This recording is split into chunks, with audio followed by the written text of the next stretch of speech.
పెట్టుబడిలో నెలకు 50,000 నుండి 10 లక్షలు సంపాదించాలనుకుంటున్నారా? ఈ వెబినార్ లో జాయిన్ అవ్వండి.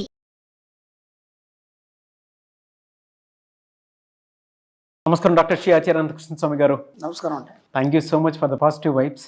రాగానే అట్లా ఒక్కొక్క పాజిటివ్ వైబ్స్ వస్తూ ఉంటాయి. Thanks a lot. పెట్టుకునే వస్తాను. ఎస్.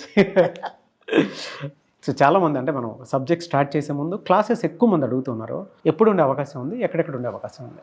అలాగే 1 సెప్టెంబర్ వచ్చి వైజాగ్, 8 సెప్టెంబర్ వచ్చి తిరుపతి, 15 సెప్టెంబర్ వచ్చి రాజమండ్రి అండి, 22 సెప్టెంబర్ వచ్చి హైదరాబాద్, 29 సెప్టెంబర్ వచ్చి అనంతపురం అండి, 6 అక్టోబర్ వరకు విజయవాడలో, అలాగే 27 అక్టోబర్ బెంగళూరు. అక్టోబర్ వరకు మన షెడ్యూల్ ఫిక్స్ అయిపోయింది. అంతే ఈగర్గా కూడా వెయిట్ చేస్తున్నటువంటి వాళ్ళు ఉన్నారు అందరూ. సార్, జనరల్గానే నేను డిస్కస్ చేసుకున్నటువంటి కొన్ని వీడియోస్లో మీరు చెప్పినటువంటి టెక్నిక్స్ ఏవైతే ఉన్నాయో దాన్ని తూచా తప్పకుండా బిజినెస్లో అడుగుపెట్టి సక్సెస్ చూసినటువంటి వాళ్ళు ఉన్నారు. అండ్ దాంతోపాటు రెగ్యులర్ లైఫ్లో ఫ్యామిలీ కల్చర్ని బాగా డెవలప్ చేసుకున్నటువంటి వాళ్ళు కూడా ఉన్నారు. అందులో ముఖ్యంగా కొంతమంది అంటే పిల్లలకి కొన్ని విషయాలు మనం నేర్పిస్తూ ఉంటాం కదా, డబ్బుకు సంబంధించినటువంటి అవగాహనని కల్పిస్తూ ఉన్నారు. కొత్త ఎడ్యుకేషన్ ఇది, అంటే ఎక్కువ మంది కూడా నేర్పించరు. ఓన్లీ త్రూ మనీ మంత్ర అనేటువంటి సబ్జెక్ట్ త్రూనే బయటకు వచ్చింది. పిల్లలకి డబ్బు మీద అవగాహన, దాంతోపాటు వాళ్ళ చేత ఆ డబ్బులు లెక్క పెట్టించడాలు, దాంతోపాటు పిల్లల్ని బయటికి తీసుకుని వెళ్ళేటప్పుడు అంటే ఎంతవరకు బాగా ఎంజాయ్ చేయాలి అనేటువంటి దాని మీద, అండ్ లగ్జరీని ఏ విధంగా చూపించాలి, గోల్డ్ కొనాలి అనేటువంటి ఫ్యామిలీ కల్చర్ని ఎంటైర్ మనీ మంత్ర సబ్జెక్టు కంప్లీట్గా మార్చేసిందని చెప్పాలి. మన దగ్గర ఏమున్నా సరే ఉన్నదాంతో తృప్తిపడి ఇంకా ఇంకొక దానికోసం మన ఆలోచనల్ని ఆ వైపుగా ఆ దిశగా ప్రయాణం చేసేలాగా, ఆ ఎనర్జీని ఆ యూనివర్స్ వైపు కనెక్ట్ చేసేలాగా చేయగలిగారు ఎంటైర్ ఫ్యామిలీ సిస్టమ్ అనేది. I would like to say special thanks to you sir. Great job. So 655వ మనీ మంత్ర వీడియో, ఈ వీడియోలో ఏం చెప్తున్నారు? ఎలా ఉండాలంటే, రేపు ఎవరైనా సరే నేను మణిమంత్ర ఫ్యామిలీ అని చెప్తే ఇంకా మీతో ఎవరు మాట్లాడద్దు ఇక. అంటే వీళ్ళకి పూర్తి అవగాహన ఉంది డబ్బు పైన, సమాజం పైన, క్రమశిక్షణ పైన అనేది ఒక డిసిప్లిన్ తీసుకురావాలి. దాని పరంగా మనం ఏం చేసామంటే, మనం గోవా సెషన్స్ క్లాస్ అనేది ఒకటి చేసాం. దానికి ఆ గ్రూప్ని స్పెషల్గా తయారు చేయడానికి మనం చాలా ట్రైన్ చేయడం జరుగుతుంది.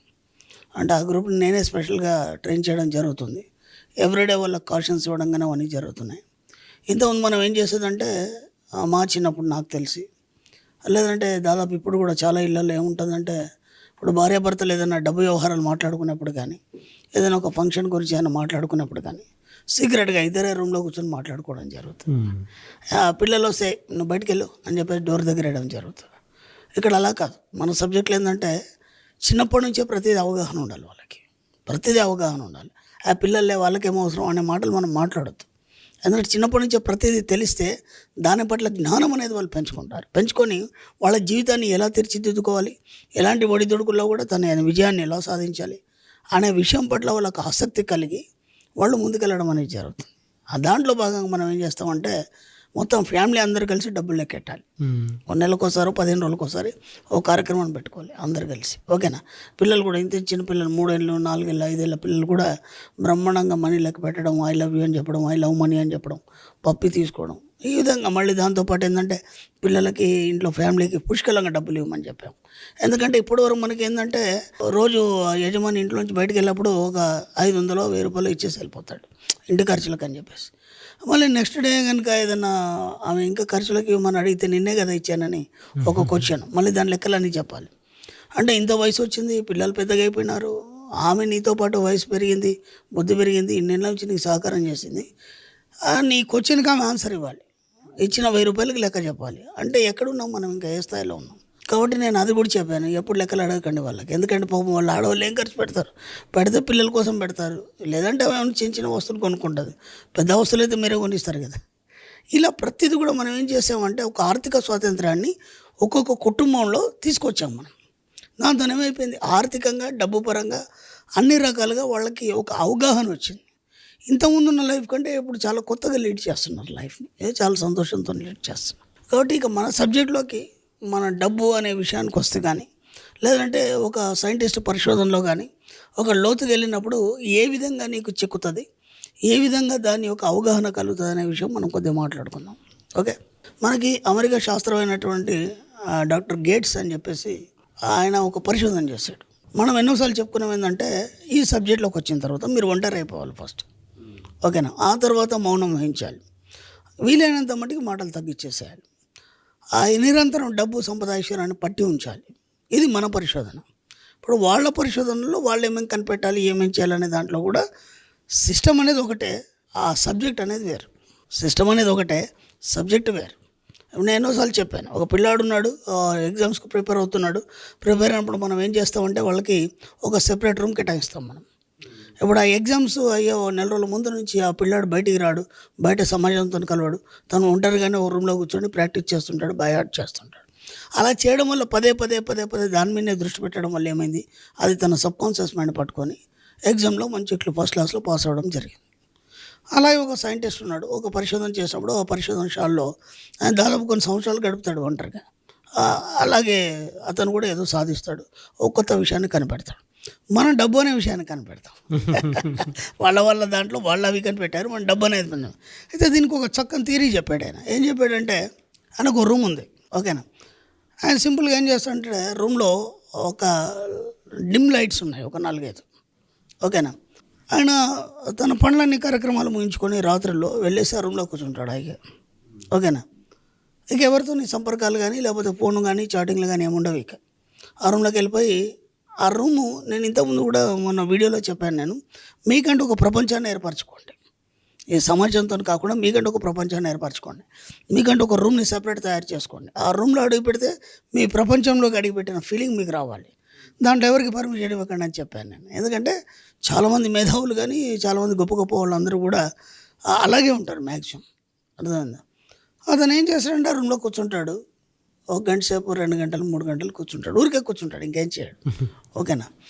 కూర్చున్న తర్వాత అప్పుడు ఏమైపోతుందంటే ఆ 2-3 గంటల్లో ఏదో ఆలోచనలు వస్తూనే ఉంటాయి కదా మనిషికి మౌనం కూర్చున్నప్పుడు. వాటిని గమనిస్తుంటాడు అంతే, గమనించి దాని ఒక టైం ఉంటుంది. ఆ టైం వచ్చిందంటే అప్పుడు ఆ మనసు అనేది స్తబ్దత చెందుతుంది. ఎమ్మటే ఏం చేస్తాడంటే లైట్స్ ఆఫ్ చేస్తాడు, అన్ని లైట్స్ ఆఫ్ చేసేసి అలాగే కళ్ళు తెరిచి కూర్చుంటాడు, కళ్ళు మూసుకోవడం. ఏముంటుంది అక్కడ, చీకటి తప్ప ఇంకేముండదు, శూన్యం తప్ప ఇంకేముండదు. ఆ శూన్యంలో అతను వెతకడం అనేది మొదలవుతుంది. చీకట్లో శూన్యంలో ఏముండదు. అంటే ఆ శూన్యంలో తనకేం కావాల్సింది ఏదైతుందో దాన్ని సృష్టించుకోవడం మొదలవుతుంది.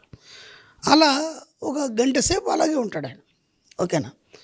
పదే ఏదైతే అప్పటిదాకా వచ్చిన ఆలోచనలు ఆగిపోయిన తర్వాత ఆ శూన్యంలో, ఆ చీకట్లో అతనికి కొత్త ఆలోచనలు రావడం మొదలవుతుంది, అర్థమైందా. వాటిని జస్ట్ అబ్జర్వ్ చేస్తాడు. అబ్జర్వ్ చేసిన తర్వాత అప్పుడు ఒక నిద్ర లాంటి మొత్తం ఆవహిస్తుంది. ఆవహించిన తర్వాత లైట్స్ ఆన్ చేస్తాడు. టేబుల్ ముందర పెన్ ఉంటుంది, పేపర్ ఉంటుంది, టక 3-4 పేజీలు రాసేస్తాడు ఆయన సబ్జెక్ట్. రాసేగానే ఆగిపోతుంది అంతే. మళ్ళీ అంటే ఎంత సబ్జెక్ట్ రావాలనో అంత సబ్జెక్ట్ వచ్చేస్తుంది. ఆ తర్వాత మళ్ళీ దాని కొనసాగింపు కానీ లేదంటే ఇంకా కొత్త సబ్జెక్ట్ కానీ రావాలన్నప్పుడు మళ్ళీ ఏం చేస్తాడు, మళ్ళీ ఒకసేపు అయిన తర్వాత మళ్ళీ లైట్స్ ఆఫ్ చేస్తాడు. మళ్ళీ లైట్స్ ఆఫ్ చేసేసి మళ్ళీ ఆ రూమ్లో ప్రశాంతంగా కూర్చుంటాడు. ఇక్కడ అందరు చేసేది అదే. అంటే నేనేమంటానంటే మన మెడిటేషన్ కావచ్చు, ఇంకేదైనా కావచ్చు, మీతో మీరు ఒంటరిగా ఉండడం వల్ల ఏమవుతుందంటే ఎన్నో అద్భుత విషయాలు బయటకు వస్తాయి. అది ఎలా అనేది ఈ విధంగా అతను ప్రాక్టీస్ చేసి ఎన్నో విషయాల్ని ప్రపంచానికి తెలియజేశాడు. చాలా ఫేమస్ అయిన గేట్స్ అని చెప్పేసి మంచి శాస్త్రవేత్త. అంటే థియరీ ఒకటే, సబ్జెక్ట్ వేరే. ఆయన డాక్టర్ కాబట్టి ఆయన ఎన్నో పరిశోధనలు చేయడం జరిగింది. ఒక సైంటిస్ట్ అలాగే పరిశోధన చేయడం జరిగింది.